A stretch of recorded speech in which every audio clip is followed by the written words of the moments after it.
one consistently, to be in the top 5 consistently. That's great. And I'm glad we got through the first year. How long do you hope this goes on?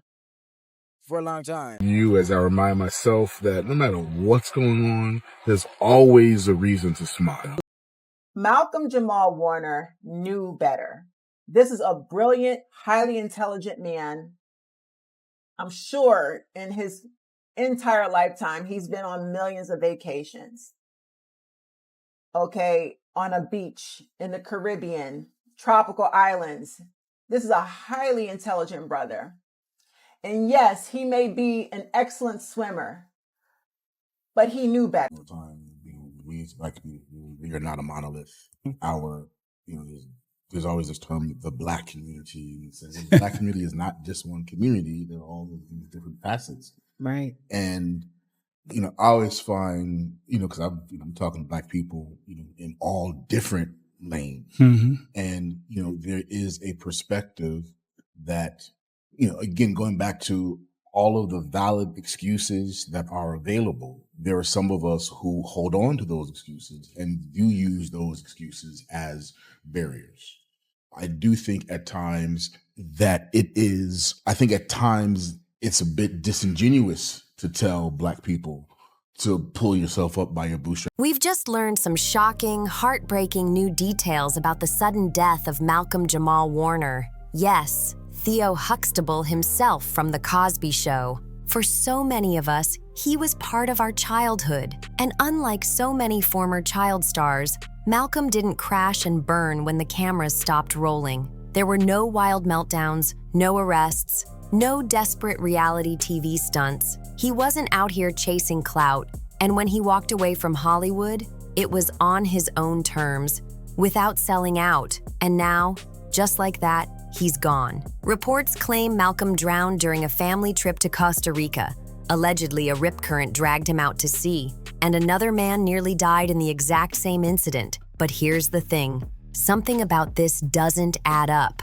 Because just before his death, Malcolm was building momentum again. His podcast, Not All Hood, wasn't some fluffy motivational project. He was boldly shining a light on the dark side of the industry and the brutal double standards Black actors face in Hollywood. Malcolm wasn't afraid to speak on it. He openly questioned why certain white predators still have their movies running on TV while... It's been normalized for, us to call ourselves the N-word, right? And we like to talk about how we've taken the power of that word back. But I'm of the school of thought. If I'm trying to speak love and upliftment to my brother, why am I going to borrow a word from people who use the word because they hate me? But we get caught up in, we're turning the N-word into a positive. But our music is not reflecting positivity, love, and upliftment of our culture. And we're at a point now where so much of especially our music, so much of our Black music, when you strip away the music and just listen to the lyrics, so much of our Black music is really anti-Black. Oh, you think so? When you think about it, you almost cannot have hip hop without talking about drugs, using the N-word, and murking somebody. Right. Or calling a female, a bitch or a hoe. Like that's become we've normalized that so much that I think we need a space where we can say, wait a minute, that's not all who we are. When The Cosby Show was yanked off the air after Bill Cosby's conviction, Malcolm pointed out that Woody Allen and Roman Polanski films were still playing despite their own serious accusations, and he didn't stop there. Just last year, he called out the whole Kendrick versus Drake beef, saying it was toxic for the culture and only glamorized destructive behavior. And you know how this industry operates. It doesn't celebrate truth tellers. It rewards the messy, the compromised, and the ones who play along with the machine. But Malcolm, he was never about that life. He stayed real, kept his dignity, and refused to lose his voice. So now we're left asking, what exactly was Malcolm trying to tell us before his sudden death? And why is it that the ones who refuse to play the game are the ones who never get the chance to grow old? On Saturday, July 20th, 2025, tragedy struck. Malcolm-Jamal Warner lost his life after drowning at Playa Cocos, a beach in Costa Rica's Limón province. According to the Costa Rican Red Cross and multiple confirmed reports, Malcolm had been swimming with a 35-year-old local man when both got caught in a vicious rip current. Lifeguards and locals rushed in, dragging them back to shore, and CPR was performed right there in the sand, but Malcolm didn't make it. He was pronounced dead at the scene, leaving everyone stunned. I'm tired of running for shade. And aren't you tired of being hustled and played? And aren't we all tired of crying about how hard it is to be black in America, even if it looks like we've got it made? But freedom has its limits, so here we are, tear-streaked and salt-stained faces.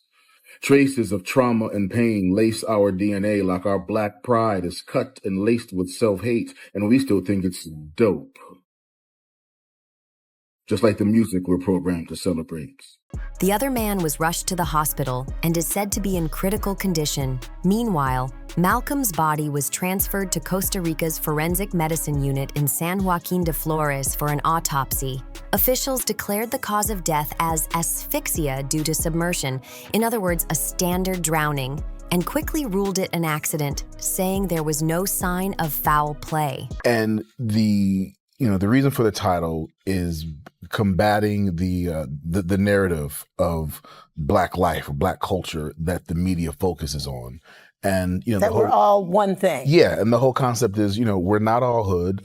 The Black community is not a monolith. Now, let's talk about Playa Cocos. Sure, it's a popular surf spot, but it's also notorious for its powerful rip currents, especially in July. Safety there can be questionable. Lifeguards aren't always present, especially during low tourist periods when resources are cut. That day, red flag warnings were reportedly posted. But did Malcolm actually see them or know just how dangerous those waters really were? Here's where things get unsettling. Not a single video or photo of the rescue has surfaced, despite it happening in broad daylight on a public beach. In a world where everyone films everything, that's more than a little suspicious.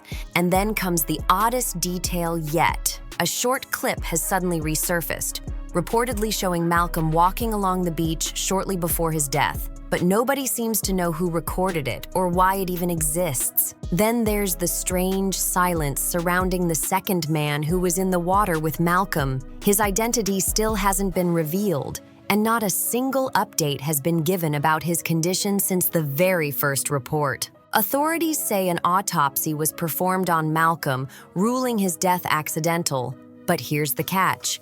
The full autopsy report hasn't been released to the public. I have an update on the drowning death of Malcolm-Jamal Warner. Now, according to ABC7, they stated that Malcolm-Jamal Warner had drowned while he was on vacation in Costa Rica. Now, the article goes on to say that Warner had drowned off the coast of Costa Rica on Sunday. So this actually occurred on Sunday. They stated that the Costa Rican National Police had told this to ABC News. And there's still no clear answer for why Malcolm went into the water in the first place, especially at a beach infamous for strong rip currents with red flag warnings waving and barely any lifeguards on duty. So now fans are asking, how could Malcolm, of all people, just ignore those warnings? Does that instantly mean there's a massive conspiracy at play? Not necessarily, but it does mean there are big unanswered questions. And when a public figure dies under unusual circumstances, people have every right to ask them. We've seen this story before. Outspoken, talented artists who don't bow down to the Hollywood system, either fading quietly from the spotlight or dying suddenly under odd conditions. Is the beach where the unspeakable tragedy occurred, sparking headlines, grief, and shock. The stunning death of actor Malcolm-Jamal Warner. Breaking entertainment news, Malcolm-Jamal Warner has died. Malcolm-Jamal Warner, dead at the age of 54 on a drowning accident. And Malcolm wasn't just any celebrity, he was different, and you could see it in everything he did. While so many former child stars end up tangled in addiction scandals or exploited by the industry, Malcolm took a completely different path. At the height of his fame, he stepped away from the Cosby Show and refused to be trapped in the narrow, stereotypical roles Hollywood often gave Black actors. Is Kendrick and Drake beef?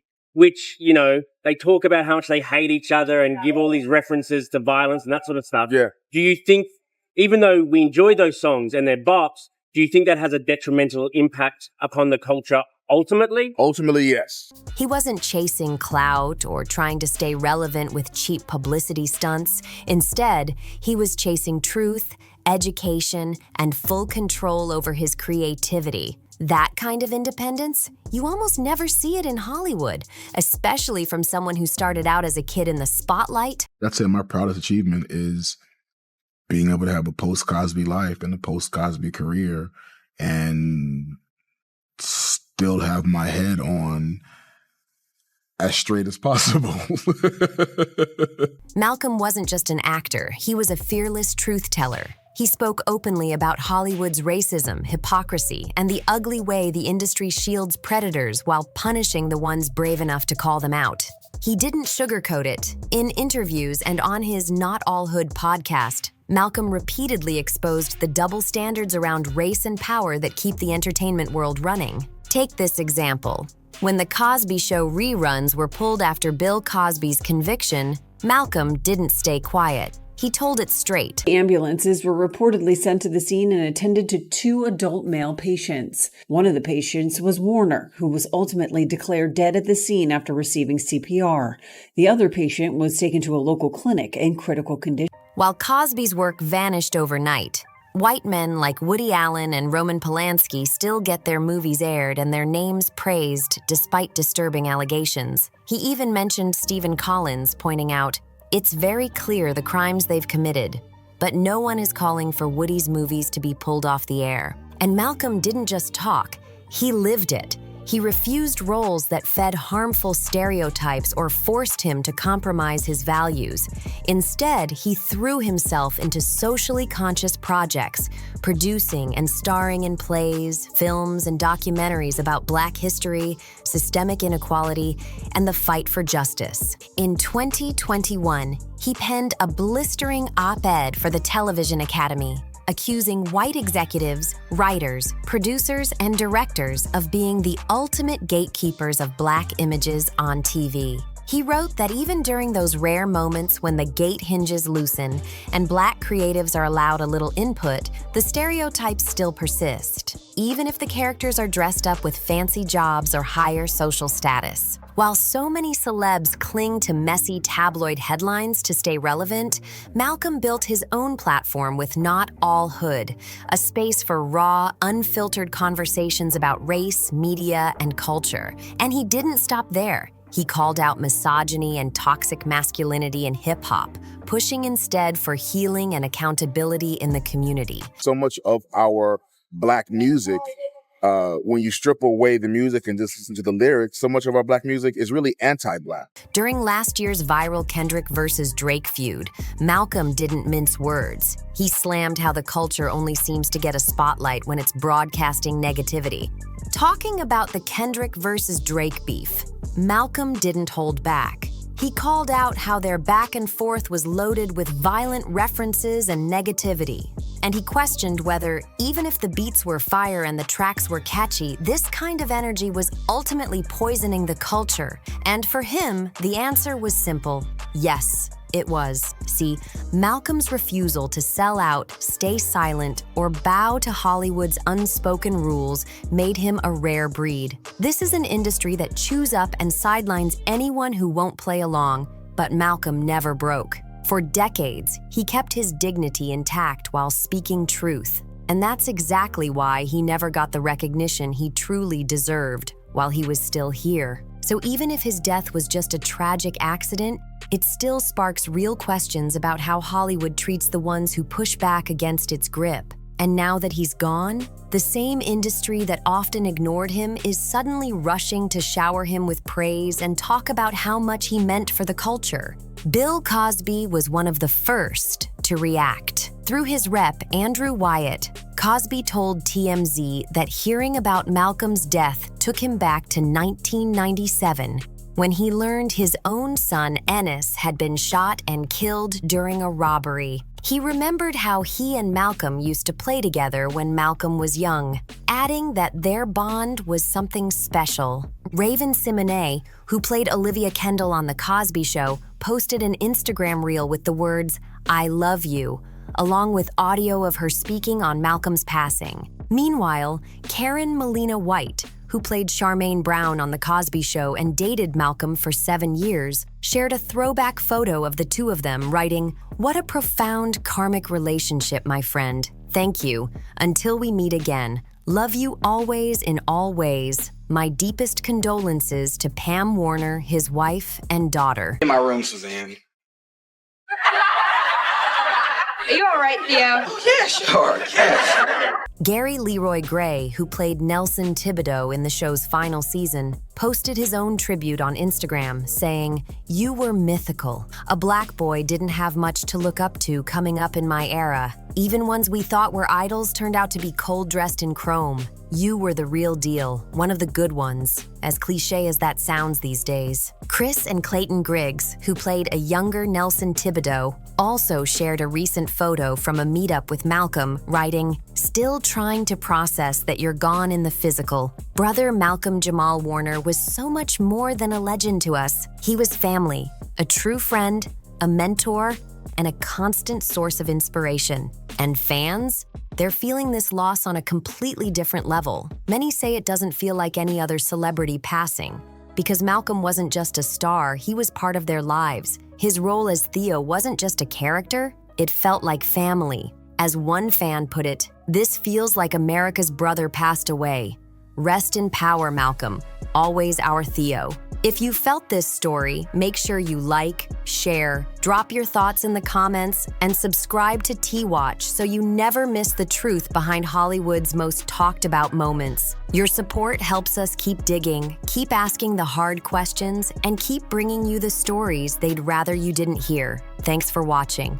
And until next time, stay curious, stay sharp, and stay tuned.